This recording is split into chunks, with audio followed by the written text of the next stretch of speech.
Namo Vishnupadaya Krishna Prasthaya Bhutale Srimate Bhakti Vedanta Swami Iti Namine Vishnupadaya Krishna Prasthaya Bhutale Srimate Bhakti Vedanta Swami Iti Namine Namaste Saraswate Deve Gauravani Pracharine Nirvishesha Shunyavadi Paschachadeshatarine Namaste Saraswati Devi Gauravani Pracharine Nirvishesha Shunyavadi Paschachadeshatarine Shri Krishna Chaitanya Prabhu Nityananda Shri Advaita Gadadhar Shri Vasari Gaur Bhaktavrinda Jai Shri Krishna Chaitanya Prabhu Nityananda Shri Advaita Gadadhar Shri Vasari Gaur Bhaktavrinda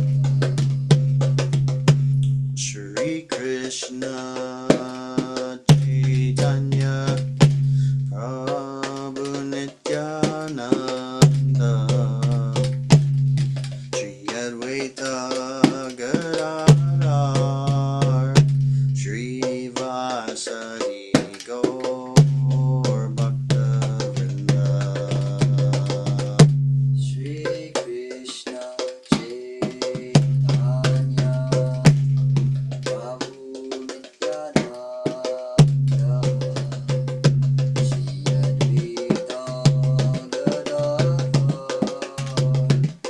Shri Vasari Gaur Bhaktavrinda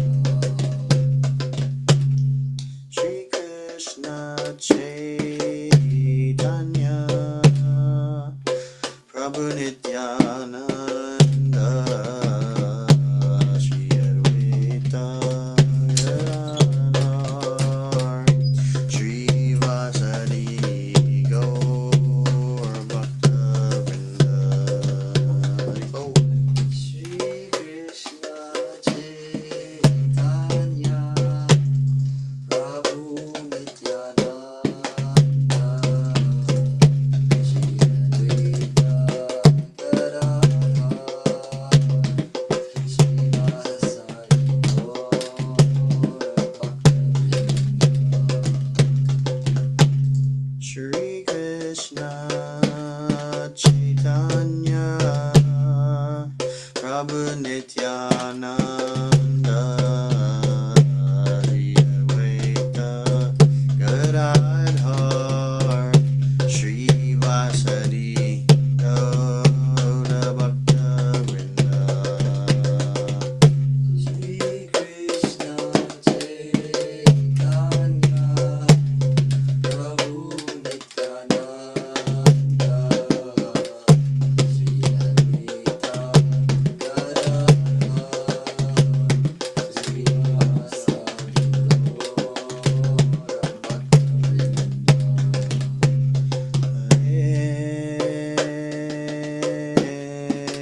Srila Prabhupada ki jai. Jai Gauda Premanande.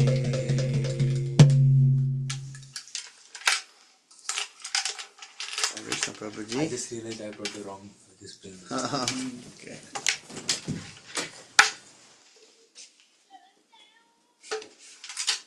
That melody was contagious. We couldn't get out of it. Huh? That one melody was too contagious. We couldn't get out of it. Hare Krishna, Hare Krishna. Too much. Alright. Welcome to everybody online. Hare Krishna. Oh, somebody.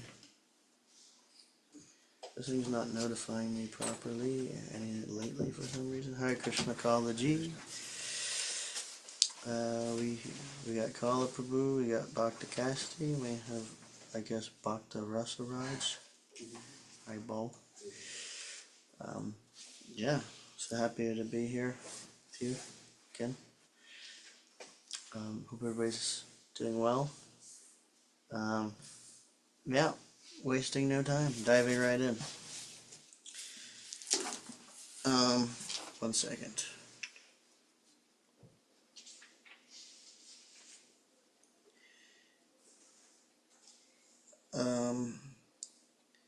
We're on text, Canto 1, Chapter 15, Text 8. 115.8. So please repeat. Om Namo Bhagavate Vasudevaya. Om Namo Bhagavate Vasudevaya. Om Namo Bhagavate Vasudevaya. Om Om Namo Namo Bhagavate Bhagavate Vasudevaya. Vasudevaya. Om Namo Bhagavate Vasudevaya. Om Om Namo Namo Bhagavate Bhagavate Vasudevaya. Vasudevaya. Narayanam Namaskritya Narang Chaiva Narottamam Devim Saraswatim Vyasam Tato Jayamudiyarayat Shrinvatam Swakata Krishna Punya Shravana Kirtana Hridyanta Stoya Bhadrani Vidhunoti Sarit Satam Nashtaprayashvabhadreshu Nityam Bhagavata Sevaya Bhagavatyutamashloke Bhaktir Bhavati Naishtaki. Okay. 115.8. Yatsanadavahamukhandavam agnayedam indram jasamaraganam tarasa vijitya Labdha sabhamaya kritadbhuta shilpamaya digbhyo haranyapatayo balamadbharete. Because he was near me, it was possible for me to conquer with great dexterity the powerful king of heaven Indradev, along with his demigod associates, and thus enable the fire god to devastate the Khandava forest. And only by his grace was the demon named Maya saved from the blazing Khandava forest, and thus we could build our assembly house of wonderful architectural workmanship, where all the princes assembled during the performance of Rajasuya Yajna and paid you tributes. Does that sound right? I'll read that sentence again. And only by his grace was the demon named Maya saved from the blazing Khandava forest, and thus we could build our assembly house of wonderful architectural workmanship, where all the princes assembled during the performance of Rajasuya Yajna and paid you tributes. Purport. The demon Mayadanava was an inhabitant of the forest Khandava, and when the Khandava forest was set on fire, he asked protection from Arjuna. Arjuna saved his life, and as a result of this, the demon felt obliged. He reciprocated by building a wonderful assembly house for the Pandavas, which attracted the extraordinary attention of all the state princes. They felt the supernatural power of the Pandavas, and thus, without grudge, all of them submitted and paid tributes to the emperor.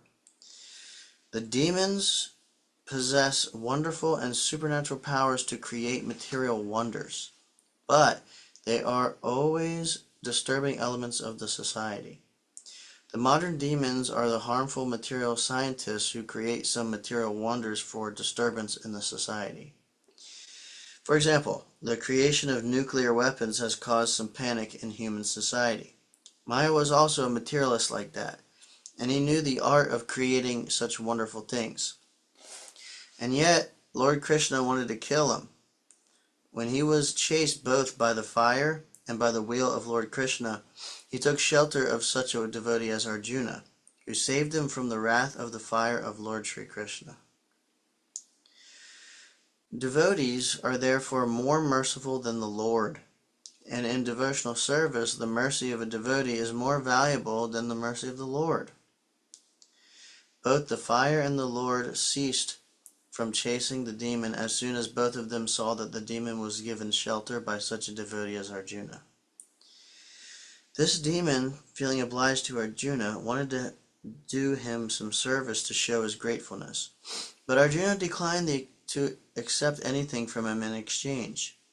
Lord Sri Krishna, however, being pleased with Maya for his taking shelter of a devotee, asked him to render service unto King Yudhisthira by building a wonderful assembly house. The process is that by the grace of the devotee, the mercy of the Lord is obtained, and by the mercy of the Lord, a chance to serve the Lord's devotee is obtained.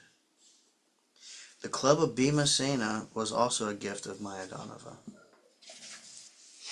Yatejasandra hrimahan makartam aryo nujastava gajayuta sattva virya tena hrita pramatanata makaya bhupa yan mochitastaranayan balamadbhurete. Your respectable younger brother, who possesses the strength of 10,000 elephants, killed, by his grace, Jarasandha, whose feet were worshipped by many kings. These kings had been brought for sacrifice in Jarasandha's Mahabhairav Yagya, but they were thus released. Later they paid tribute to your majesty. Report. Jarasandha was a very powerful king of Magadha, and the history of his birth and activities is also very interesting. His father, King Brihadrata, was also a very prosperous and powerful king of Magadha. But he had no son, although he married 2 daughters of the king of Kashi. Being disappointed in not getting a son from either of the 2 queens, the king, along with his wives, left home to live in the forest for austerities. But in the forest he was benedicted by one great rishi to have a son, and he gave him 1 mango to be eaten by the queens. The queens did so and were very soon pregnant. The king was very much happy to see the queens bearing children, but when the ripe time approached, the queens delivered 1 child in 2 parts, one from each of the queens' wombs. The 2 parts were thrown in the forest, where a great she-demon used to live, and she was glad to have some delicate flesh and blood from the newly born child. Out of curiosity, she joined the 2 parts, and the child became complete and regained life. The she-demon was known as Jara, and being compassionate on the childless king, she went to the king and presented him with the nice child. The king was very much pleased with the she-demon, and wanted to reward her according to her desire. The she-demon expressed her desire that the child be named after her, and thus the child was surnamed Jarasandha, or one who is joined by Jara, the she-demon. In fact, this Jarasandha was born as one of the parts and parcels of the demon Viprachiti. The saint by whose benedictions the queens bore the child was called Chandra Kaushika, who foretold of the child before his father Brihadrata. Since Jarasandha possessed demoniac qualities from birth, naturally he became a great devotee of Lord Shiva, the lord of all ghostly and demoniac men. Ravana was a great devotee of Shiva, and so also Jarasandha. He used to sacrifice all arrested kings before Lord Mahabhairava, Shiva, and by his military power he defeated many small kings and arrested them to butcher before Mahabhairav. There are many devotees of Lord Mahabhairava, or Kalabhairav, in the province of Bihar, formerly called Magadha. Jarasandha was a relative of Kamsa, the maternal uncle of Krishna, And therefore, after Kamsa's death, King Jarasandha became a great enemy of Krishna, and there were many fights between Jarasandha and Krishna. Lord Krishna wanted to kill him, but he also wanted that those who served as military men for Jarasandha might not be killed. Therefore, a plan was adopted to kill him. Krishna, Bhima, and Arjuna together went to Jarasandha in the dress of poor brahmanas and begged charity from King Jarasandha. Jarasandha never refused charity to any brahmana, and he performed many sacrifices also, yet he was not on a par with devotional service. Lord Krishna, Bhima, and Arjuna asked Jarasandha for the facility of fighting him, and it was settled that Jarasandha would fight with Bhima only. So all of them were both guests and combatants of Jarasandha, and Bhima and Jarasandha fought every day for several days. Bhima became disappointed, but Krishna gave him hints about Jarasandha's being joined together as an infant, and thus Bhima dissected him again and so killed him. All the kings who were detained in the concentration camp to be killed before Mahabhairav were thus released by Bhima. Feeling thus obliged to the Pandavas, they paid tribute to King Yudhisthira.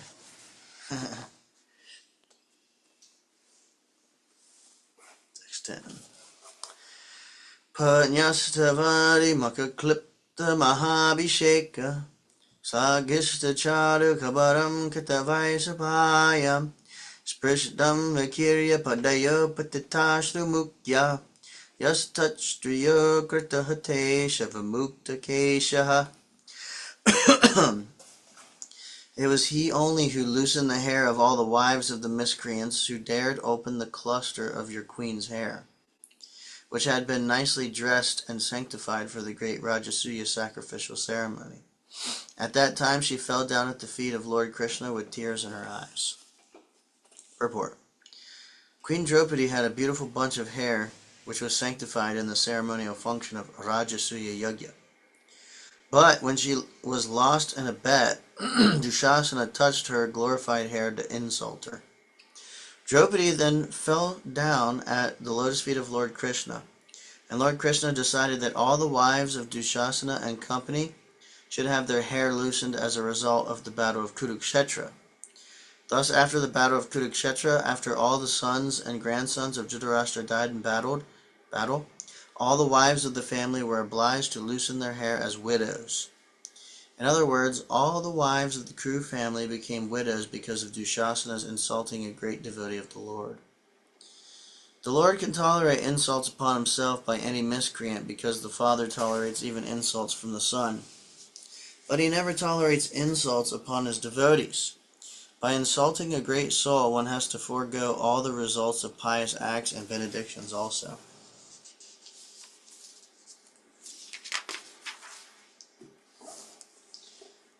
Yana Jugopa Bana Etya Dadanta Krishtra Doravasha Soda Rachitat Ayaktagra Bhugya Sakana Shishtim Upayuja Yatastri Lokim Triptam amongsta Salile Vinimagna Sangaha.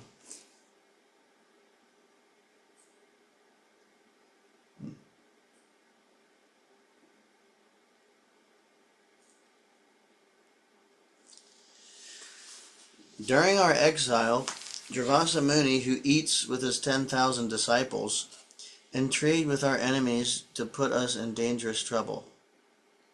At that time he, Lord Krishna, simply by accepting the remnants of food, saved us. By his accepting food thus, the assembly of Munis, while bathing in the river, felt sumptuously fed, and all the three worlds were also satisfied. Can you imagine 10,000 disciples to show up at your door like he did? Crazy. Purport. Dravasa Muni, powerful mystic Brahmin, determined to observe the principles of religion with great vows and under strict austerities. His name is associated with many historical events, and it appears that the great mystic could be both easily satisfied and easily annoyed, like Lord Shiva. When he was satisfied, he could do tremendous good to the servitor, but if he was dissatisfied, he could bring about the greatest calamity. Kumari Kunti, at her father's house, used to minister all kinds of services to all great brahmanas And being satisfied with her good reception, Dravasa Muni benedicted her with the power to call any demigod she desired. It is understood that he was a plenary incarnation of Lord Shiva, and thus he could be either easily satisfied or annoyed. He was a great devotee of Lord Shiva, and by Lord Shiva's order he accepted the priesthood of King Svetaketu because of the king's performance of sacrifice for 100 years. Sometimes he used to visit the parliamentary assembly of the heavenly kingdom of Indradev. He could travel in space by his great mystic powers, and it is understood that he traveled a great distance through space, even up to the Vaikuntha planets beyond material space. He traveled all these long distances within 1 year. During his quarrel with King Ambarish, the great devotee and emperor of the world, he had about 10,000 disciples, and wherever he visited, he became a guest of the great Kshatriya kings. He had about 10,000 disciples, and wherever he visited and became a guest of the great Kshatriya kings, he used to be accompanied by a number of followers. Once he visited the house of Duryodhana, the enemy cousin of Maharaj Yudhisthira. Duryodhana was intelligent enough to satisfy the Brahmin by all means, and the great Rishi wanted to give some benediction to Duryodhana. Duryodhana knew his mystic powers, and he knew also that the mystic Brahmana, if dissatisfied, could cause some havoc, and thus he designed to engage the Brahmin to show his wrath upon his enemy cousins, the Pandavas. When the Rishi wanted to award some benediction to Duryodhana, the latter wished that he should visit the house of Maharaj Yudhisthira, who was the eldest and chief among all his cousins. But by his request, he would go to him after he had finished his meals with his queen, Draupadi. Duryodhana knew that after Draupadi's dinner it would be impossible for Maharaj Yudhisthira to receive such a large number of Brahmin guests, and thus the Rishi would be annoyed and would create some trouble for his cousin, Maharaj Yudhisthira. That was the plan of Duryodhana. Dravasa Muni agreed to this proposal, and he approached the king in exile according to the plan of Duryodhana after the king and Draupadi had finished their meals. On his arrival at the door of Maharaj Yudhisthira, he was at once well received, and the king requested him to finish his noontime religious rites in the river, for by that time the foodstuff would be prepared. Dravasa Muni, along with his large number of disciples, went to take a bath in the river, and Maharaj Yudhisthira was in great anxiety about the guests. As long as Draupadi had not taken her meals, food could be served to any number of guests. But the Rishi, by the plan of Duryodhana, reached there after Draupadi had finished her meals. When the devotees are put into difficulty, they have an opportunity to recollect the Lord with rapt attention. So Draupadi was thinking of Lord Krishna in that dangerous position, and the all-pervading Lord could at once know the dangerous position of his devotees.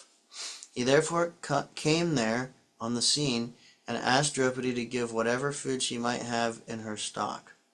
On her being so requested by the Lord, Draupadi was sorrowful because the Supreme Lord asked her for some food, and she was unable to supply it at that time. She said to the Lord that the mysterious dish which she had received from the sun god could supply any amount of food if she herself had not eaten. But on that day she had already taken her meals, and thus they were in danger.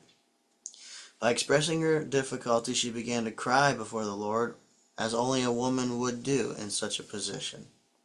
The Lord, however, asked Draupadi to bring up the cooking pots to see if there was any particle of foodstuff left. And on Draupadi's doing so, the Lord found some particle of vegetable sticking to the pot. The Lord at once picked it up and ate it. After doing so, the Lord asked Draupadi to call for her guests, the company of Dravasa. Bhima was sent to call them from the river. Bhima said, "Why are you delaying, sirs? Come on, the food is ready for you." But the Brahmanas, because of Lord Krishna's accepting a little particle of food, felt sumptuously fed, even while they were in the water. They thought that since Maharaj Yudhisthira must have prepared many valuable dishes for them, and since they were not hungry and could not eat, the king would feel very sorry. So it was better not to go there. Thus they decided to go away. This incident proves that the Lord is the greatest mystic, and therefore he is known as Yogeshwara. Another instruction is that every householder must offer food to the Lord, and the result will be that everyone, even a company of guests numbering 10,000, will be satisfied because of the Lord's being satisfied. That is the way of devotional service. Anybody want to share anything at this point? I got something. Like, Krishna, hold on. Even though Krishna only ate like a small portion of food, everyone was satisfied. I don't know why I'm making the connection, but it's like Krishna's plan, like he has like his own plan for you, and it kind of just like will work out in any way that he wants.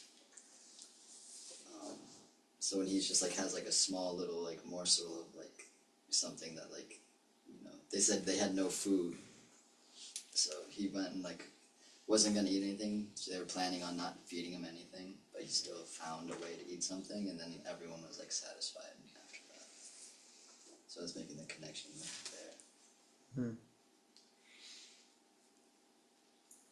Yeah. Man proposes, God disposes.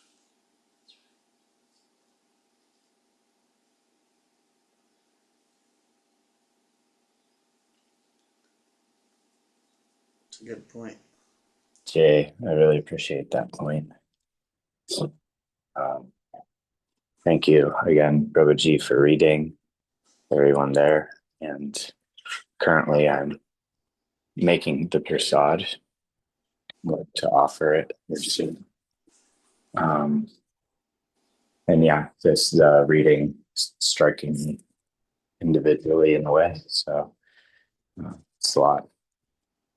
What a nice pastime to hear while cooking for the Lord. Yeah, it's something. And I'm going to share this just from personal side. Currently, like I've had a lot of heavy physical karmas in my life. And recently, from old injuries or different things to work and things, occasionally, like I've had sciatica come up, and we're in like a great amount of pain sometimes in life, like so many different ways too. Not even physically, emotionally, things happen to people, all these things. But uh, so the sciatica, I was moving actually, Prabhuji, the car jack out of my truck, that big jack that we used on yours the other day. And I played basketball before that. And I think that like stimulated the sciatica. And so I'm here and I'm hearing, and the pain just came on like immensely. And it was interesting because I don't remember quite exactly what was stated, but there were things about like kind of like how we uh, surrender into the heart, and like the more that we're pushed into sometimes subtle suffering or things that we feel, Krishna's doing something with us, and it makes it like such a stronger way to commune and connect like that, you know? Kind of brings us in the focus more to be like aware in surrender. And so I just wanted to make that little point too. Something. So, but Yeah, thank you for that. yeah, and again, blissful. Keep reading. Thank you. Hare Yeah, Krishna. there was a point Prabhupada made. Where is it?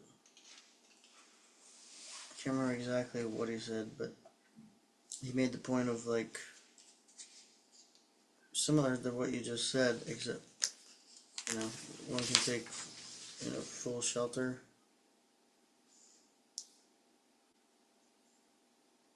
Um, yeah, I'm sorry, I can't remember exactly where that point was.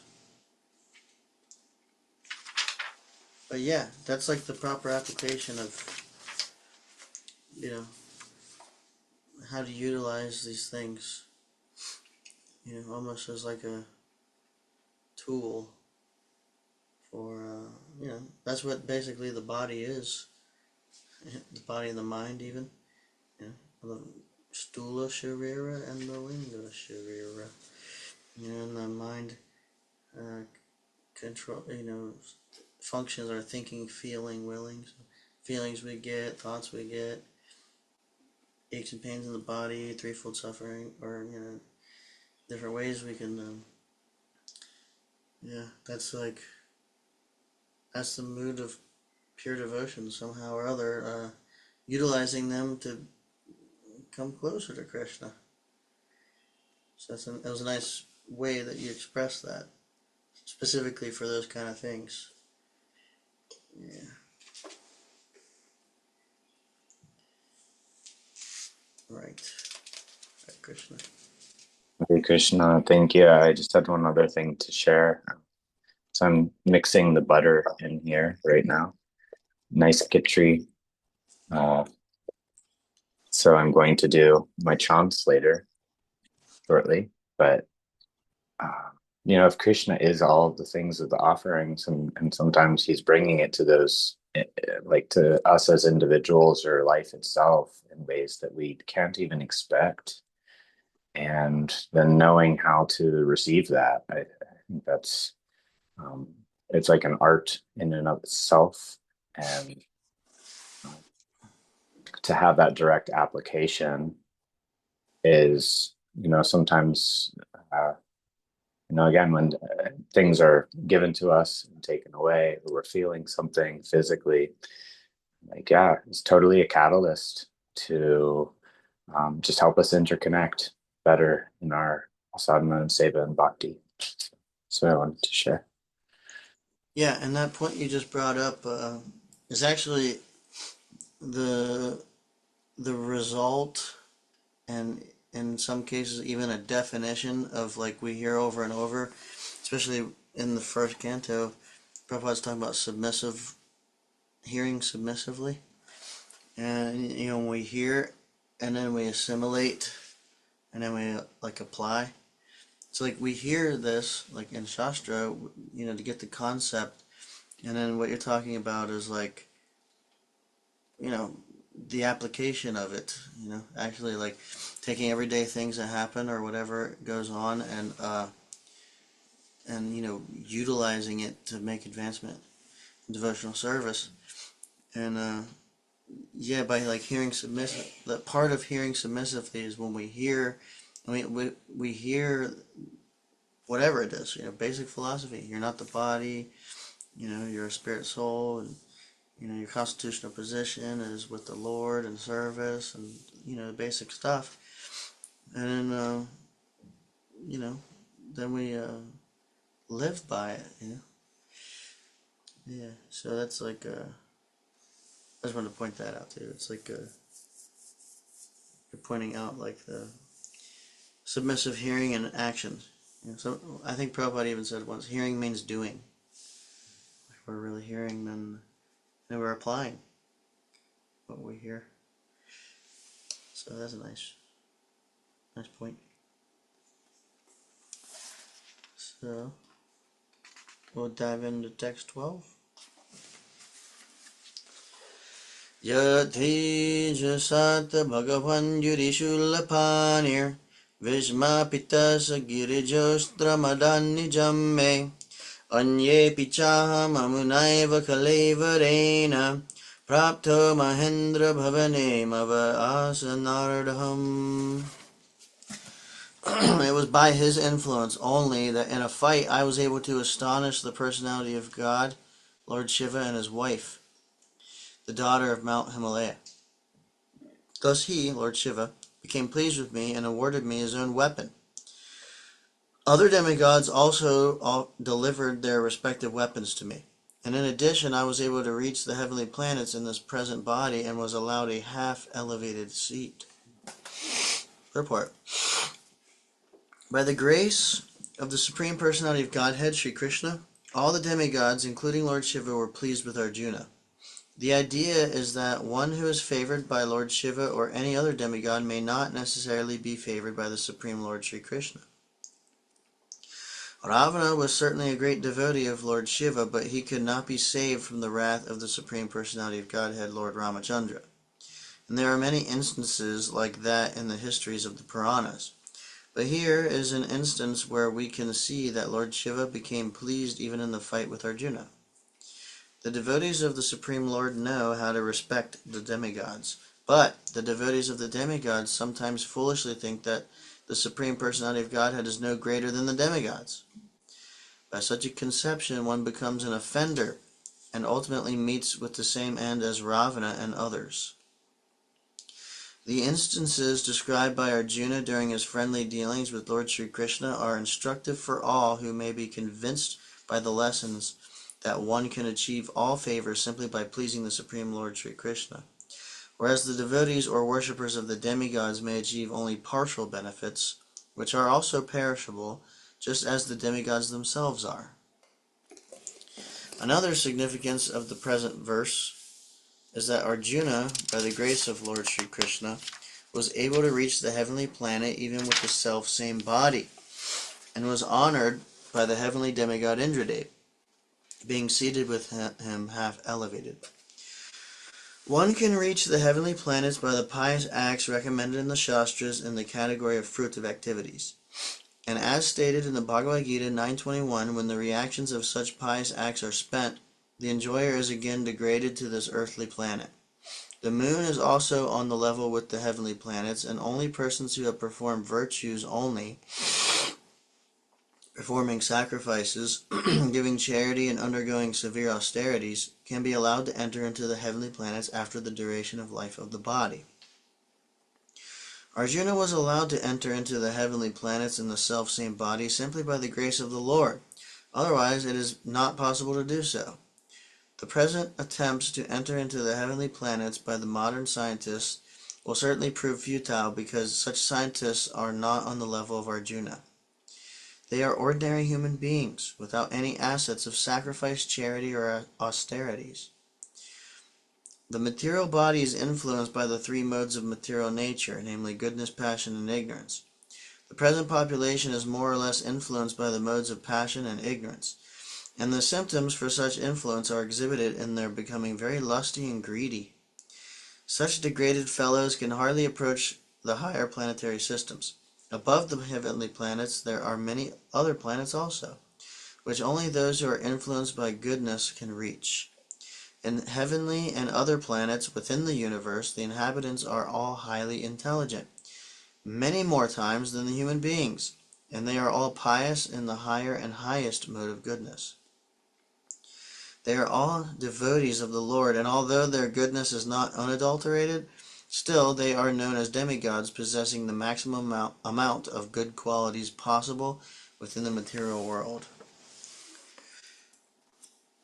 You know, the Christians, they got all these testimonies of near-death experiences, and then they have I was in the operating room and actually died for 20 minutes, and then they brought me back to life, but during that 20 minutes actually I had this experience where I went down into hell and saw all my relatives burning and screaming, and then I got lifted up to heaven and I saw Jesus, and then I came back in my body and realized I came back to this world for a purpose, to spread the word of Christ. That's pretty much how every single story goes. I have seen some very nice. Yeah. Well, there was one I heard, it was a long time ago now, but where they were Christian, but they had this experience of a near-death experience, and it was kind of all I remember from it basically was that they saw blue four-armed people. Oh, that's interesting. Yeah. And they had no reference, they're just like, yeah, these blue people, Did you ever see that? Yeah, it was like a real near death. Basically, what they described matched exactly. I mean, it was just a very basic description, but it matched the Vishnu yesterday we were reading Dutas. that in Vaikuntha, all the other people just look like Krishna. So Right. maybe Yeah. there is Like a the Vishnu possibility Dutas. Yeah, Vishnu Dutas or something. Yes, I heard that and I was just like, wow, it's pretty amazing. Yeah. Okay. Text 13. Airavameva hadato bhujadanda yugmam kandiva lakshana marathi vidhaya devaha sandra shritaya anubhavatam ajamedha tenahamaja mushita purushena bhumna. When I stayed for some days as a guest in the heavenly planets, all the heavenly demigods, including King Indradev, took shelter of my arms, which were marked with the Gandiva bow, to kill the demon named Nivata Kavacha. O King, descendant of Ajamedha, at the present moment I am bereft of the Supreme Personality of Godhead, by whose influence I was so powerful. Purport. The heavenly demigods are certainly more intelligent, powerful, and beautiful, and yet they had to take help from Arjuna because of his Gandiva bow, which was empowered by the grace of Lord Sri Krishna. The Lord is all-powerful, and by his grace his pure devotee can be as powerful as he may desire, and there is no limit to it. And when the Lord withdraws his power from anyone, he is powerless by the will of the Lord. Yad bandava kurubalhabdim anantaparam ekoratena tatareha matirya sattvam pratyahritam bahudanam jamaya padesham tejas padam animayam jahratam shirobhyaha. The military strength of the Kauravas was like an ocean in which there dwelled many invincible existences, and thus it was insurmountable. But because of his friendship, I, seated on the chariot, was able to cross over it, and only by his grace was I able to regain the cows, and also collect by force many helmets of the kings which were bedecked with jewels that were sources of all brilliance. Purport.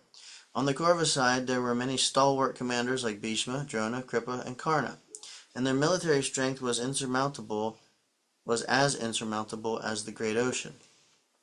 And yet it was due to Lord Krishna's grace that Arjuna alone, sitting on the chariot, could manage to vanquish them one after another without difficulty.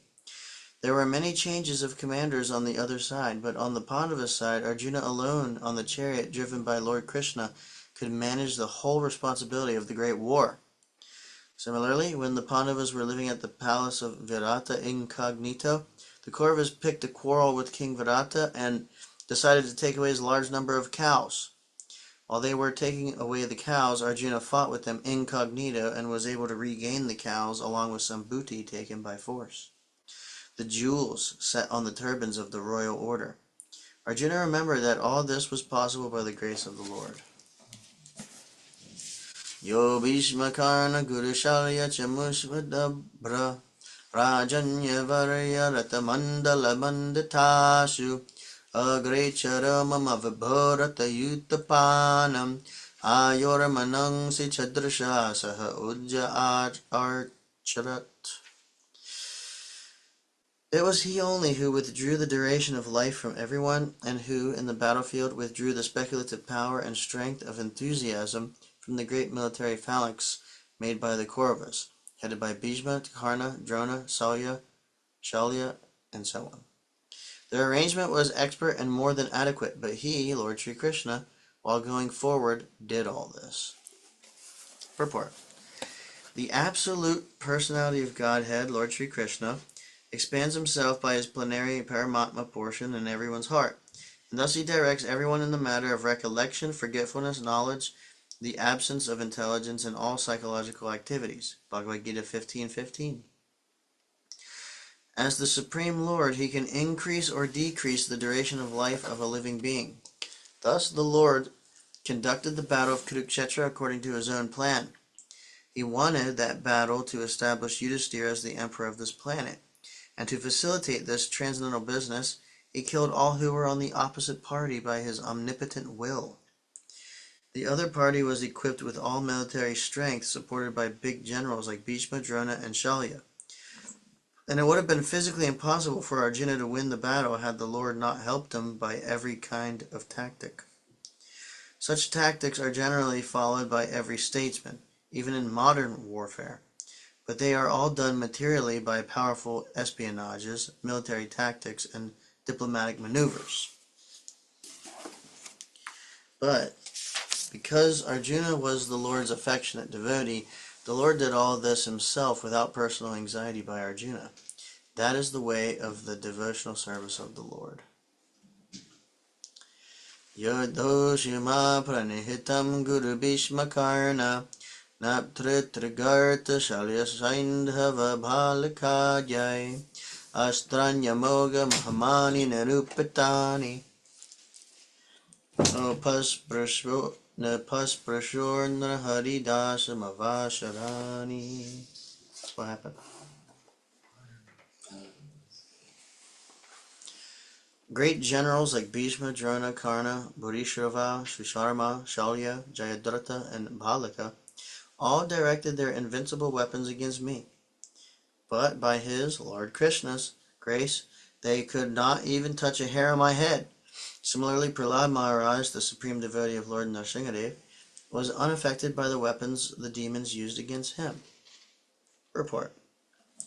The history of Prahlad Maharaj, the great devotee of Nrsimhadev, is narrated in the 7th canto of Srimad Bhagavatam. Prahlad Maharaj, a small child of only 5 years, became the object of envy for his great father, Hiranyakashipu, only because of his becoming a pure devotee of the Lord. The demon father employed all his weapons to kill the devotee's son Prahlad. But by the grace of the Lord, he was saved from all sorts of dangerous actions by his father. He was thrown in a fire and boiling oil from the top of a hill underneath the legs of an elephant, and he was administered poison. At last, the father himself took up a chopper to kill his son, and thus Nrsimhadev appeared and killed the heinous father in the presence of the son. Thus no one can kill the devotee of the Lord. Similarly, Arjuna was also saved by the Lord, although all dangerous weapons were employed by his great opponents like Bhishma. Karna, born of Kunti by the sun god prior to her marriage with Maharaj Pandu. Karna took his birth with bangles and earrings, extraordinary signs for the undaunted hero. In the beginning, his name was Vashushena, but when he grew up, he presented his natural bangles and earrings to Indradev, and thenceforward he became known as Vaikartana. After his birth from the maiden Kunti, he was thrown in the Ganges. Later, he was picked up by Adhirata, and he and his wife Radha brought him up as their own offspring. Karna was very charitable, especially toward the Brahmanas. There was nothing he could not spare for a Brahmana. In the same charitable spirit, he gave in charity his natural bangles and earrings to Indradev, who, being very much satisfied with them, gave him in return a great weapon called Shakti. He was admitted as one of the students of Dronacharya, and from the very beginning there was some rivalry between him and Arjuna. Seeing his constant rivalry with Arjuna, Duryodhana picked him up as his companion, and this gradually grew into greater intimacy.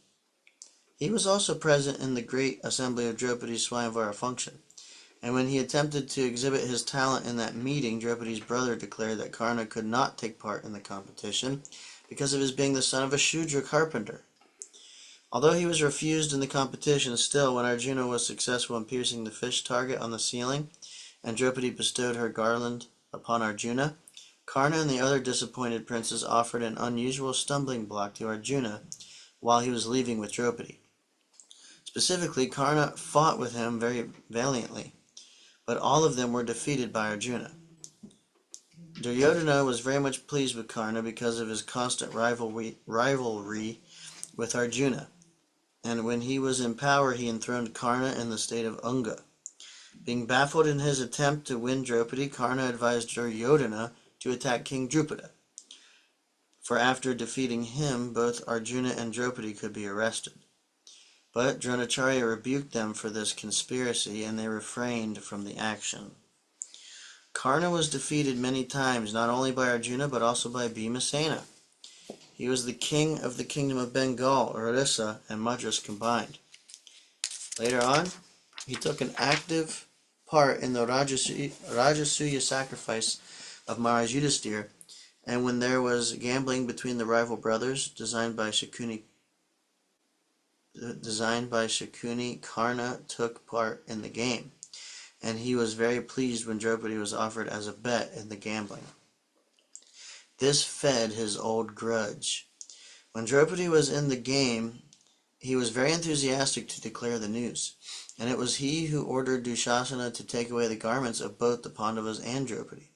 He asked Draupadi to select another husband because, being lost by the Pandavas, she was rendered a slave of the Kurus.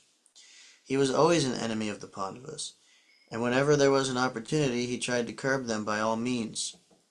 During the battle of Kurukshetra, he foresaw the conclusive result, and he expressed his opinion that due to Lord Krishna's being the chariot driver of Arjuna, the battle should be won by Arjuna.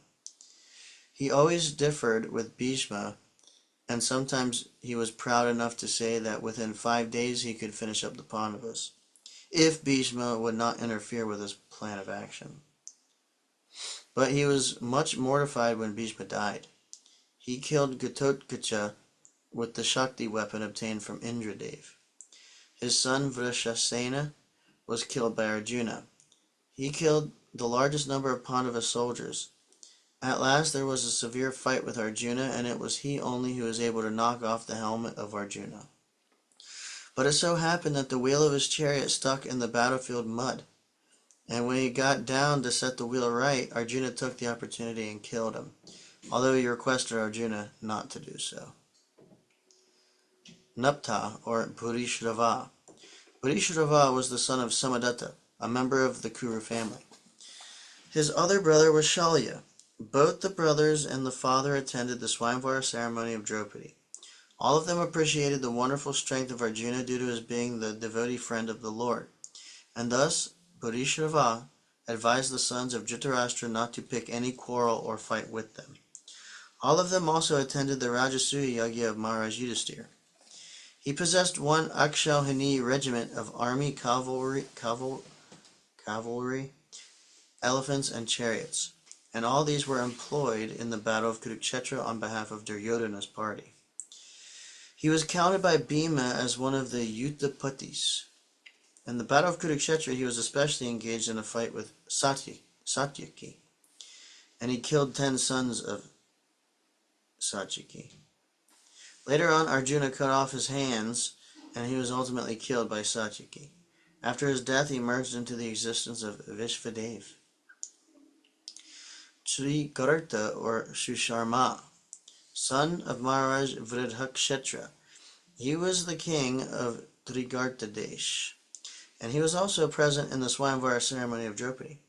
He was one of the allies of Duryodhana, and he advised Duryodhana to attack the Matsyadesh, Darbhanga. During the time of cow stealing in Virata Nagara, he was able to arrest Maharaj Virata, but later Maharaj Virata was released by Bhima. In the battle of Kurukshetra, he also fought very valiantly, but at the end he was killed by Arjuna. Jayadratha, another son of Maharaj Vridhakshetra. He was the king of Sindhu Desh, modern Sindh, Pakistan. His wife's name was Dushala. He was also present in the Swayamvara ceremony of Draupadi, and he desired very strongly to have her hand, but he failed in the competition.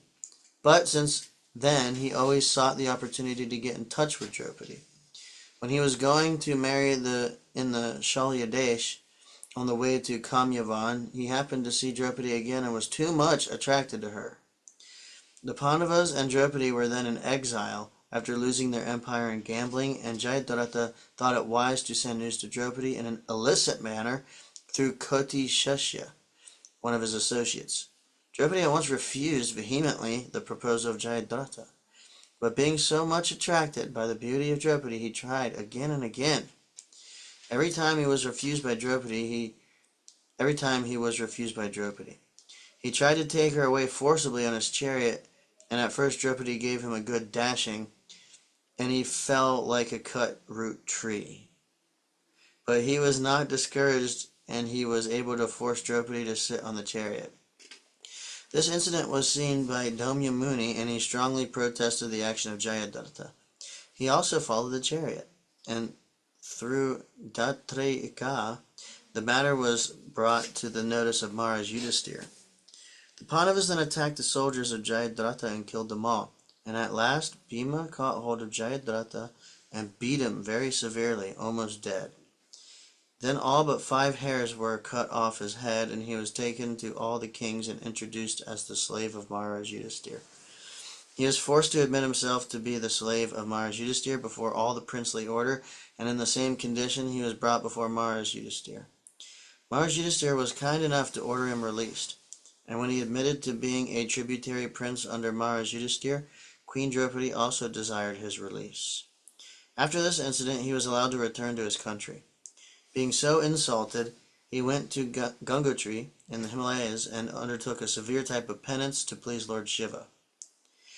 He asked his benediction to defeat all the Pandavas, at least one at a time. Then the battle of Kurukshetra began, and he took sides with Duryodhana. In the first day's fight, he was engaged with Maharaj Drupada, then with Virata, and then with Abhimanyu. While Abhimanyu was being killed, mercilessly surrounded by 7 great generals, the Pandavas came to his help, but Jayadratha, by the mercy of Lord Shiva, repulsed them with great ability. By this, Arjuna took a vow to kill him, and on hearing this, Jayadratha wanted to leave the warfield and ask permission from the Kauravas for this cowardly action. But he was not allowed to do so. On the contrary, he was obliged to fight with Arjuna. And while the fight was going on, Lord Krishna reminded Arjuna that the benediction of Shiva upon Jayadratha was that whoever would cause his head to fall on the ground would die at once. He therefore advised Arjuna to throw the head of Jayadratha directly onto the lap of his father, who was engaged in penances at the Samanta Panchak pilgrimage. This was actually done by Arjuna. Jayadratha, sorry, tongue twisting me. Jayadratha's father was surprised to see a severed head on his lap, and he once threw it on the ground. The father immediately died, his forehead being cracked in 7 pieces. Srila Prabhupada ki. Yeah. Any points at this time? It's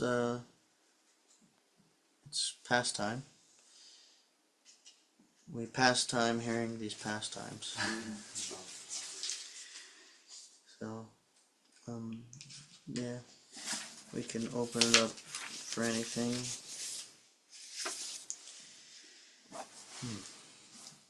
Yeah. It's also it's like the topic we were speaking about earlier. Also, hearing these pastimes is another interesting way that they help put things into perspective. Is also hearing about all the things that all these pure devotees have to deal with. You know, like the Pandavas. And, you know, their whole life was just them tolerating being treated basically not very well. And you know, we can learn from their example. Character like we were hearing about Jayadratha. And you know, I was thinking, you know, he's again and again making proposals to the Pandava's wife. I was thinking, man, if that was me, I mean, after the first time, I would have been already, you know, like ready to respond with violence. And I was thinking how interesting that this kept happening. And then later, then you see how eventually justice is served. You know, eventually. And yeah, so it was just interesting to hear, you know, it's the nature of, you know, the Lord's devotees.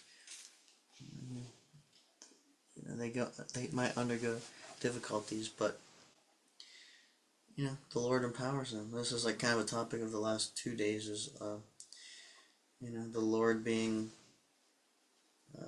the source of power, source of life for everyone and everything, and it's nice to receive it in the form of, you know, hearing about the pastimes of pure devotees. Helps the assimilation process. Krishna. Kalaji, you got anything else you want to share? I like that. I like that pastime with the fat. I think he shot his. I believe Arjuna like chopped his head off and then shot it with his arrows, and it landed on. It went all the way to that pilgrimage where his dad was doing penances, and it lands on his lap. And like, ah! And he just died. The dad just died immediately. Yeah, because the benediction was, whoever caused his head to hit the ground would die. Oh, so he dropped it. He So dropped the head. Arjuna chopped his head off and then shot it with arrows to land on the lap of his father. Mm-hmm. So his father was just like, his son's head just fell in his lap, just, fell on the ground. Then he died. Yeah. Wow. That's funny. Mhm. And Jay, all glories to Srimad Bhagavatam, glories Jai. to the assembled devotees. Yeah, we've made my offering. So there's Kitchery. I'm going to feed my father, and I think it's interesting too. Like again, we're just hearing about these time spaces on the battlefield and everything, and life's like that every day for everyone, really. And you know, physically though, it's not like I'm trying to just state. I'm not trying to feel any way that it's too much in the body. But this body, this mind, it's not easy to navigate in life. And yeah, the timing of everything. I think, if anything, today, as many days have been recently too, the readings are reverberating that, the steadiness, even I sense a different energy with you too, Prabhuji, being at this kirtan dynamic, and then how that's resonating within you. So I think the best thing is just to accept what we can from these subtleties of devotional service and coming into ourselves and coming into sadhana, and see it applied actively in real lifetime, because this world is so many things going on. So if we have that, that's good, or whatever. That's not good. It's good that whatever. It's everything. But if we can feel that, that's something. And so keeping that in mind, as how Krishna is, he's just the string's always 2 inches too short, and then somehow he's just pulling us closer in a divine way. So Yeah, it's a good point what you're making. Essentially, what I took from what you said was, it's a nice topic to talk about. Basically, there's like gyan and there's vigyan. There's like the knowledge, but then there's like the realized knowledge, and sometimes otherwise put as applied knowledge. And actually, that's much more rare, because someone like anybody can read this and maybe even intellectually grasp, some of it, maybe even a lot of it.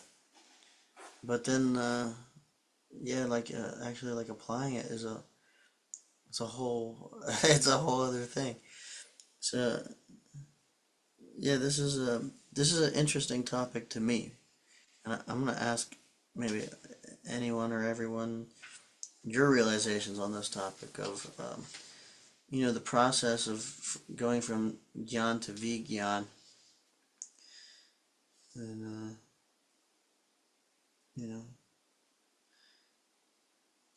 I'll just share, I guess, um, like in my experience in practicing Krishna consciousness, we're given like our practices, like practical applications, like Vaidhi Bhakti stuff, but basically mostly like chanting, the like process of chanting 16 rounds, for example, as like the main one. Um, and let's say also hearing Prabhupada's books, and whenever we're hearing Prabhupada's books and we chant, it's like Prabhuji, like you mentioned, the a cumulative effect of the steadiness of doing it. It's a whole different thing. And so like when we're hearing and chanting and passing through time and space, by actually doing that is where the Vigyan comes from. Yeah, because we hear something like, just the basic. Let's just say one point we took from today, or in the last couple of days, was how the Lord is the, like, I think Prabhupada refers to him as the active, potent principle in all things and the life of our lives and everyone's life. Just taking that one point and actually like meditating on it, and especially by chanting. The process of chanting is a mystical process. Krishna's just his magic and influence just comes by that, and we hear this, we're gonna remember it, and then we go and encounter so many things, so situations, different things pop up, and like Krishna will show us, like, oh, when you're driving in your car, something happens, and then you remember, somehow you get a realization, like, oh, or whatever. You go to the grocery store and somebody comes up to you and says, hey, what's that thing on your face mean? What is it, or something, and then somehow you can see, like, wow, Krishna is like driving these people, and you get a big realization, or whatever it is. I'm just giving an example, and then that solidifies the knowledge, in you, by experiencing it, observing it, and you get the realization. It's the Vijnana, right? So I was wondering, anybody else has any realizations about that, or anything else?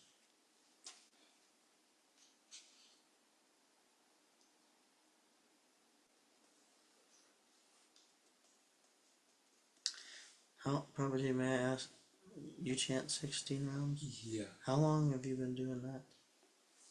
3 years 3 and years? few months. Wow. Like, I think 7 months. But yeah. Do you notice, like, did you notice, like, when you started doing it, like, anything? And then I'm wondering, like, in your time of doing it, do you notice, like, anything over time that you would want to share?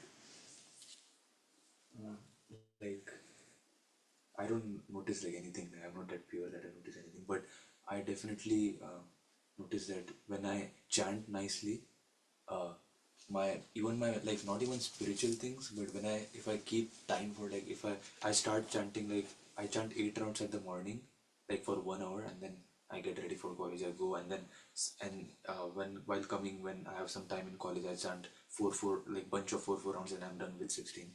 That's what I try to do.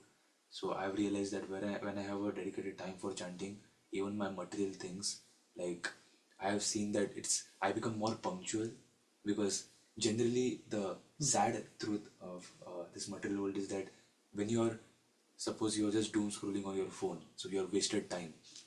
So you have not done anything spiritual, but you have done lot of and not any material studies too. But when you after doom scrolling, when you take the rounds, your mind immediately will tell you that, oh, you need to study, and when you are studying, your mind will tell you that, oh, you need to play games or something. So it's like, mind doesn't basically want us to do spirituality or perform spiritual activities.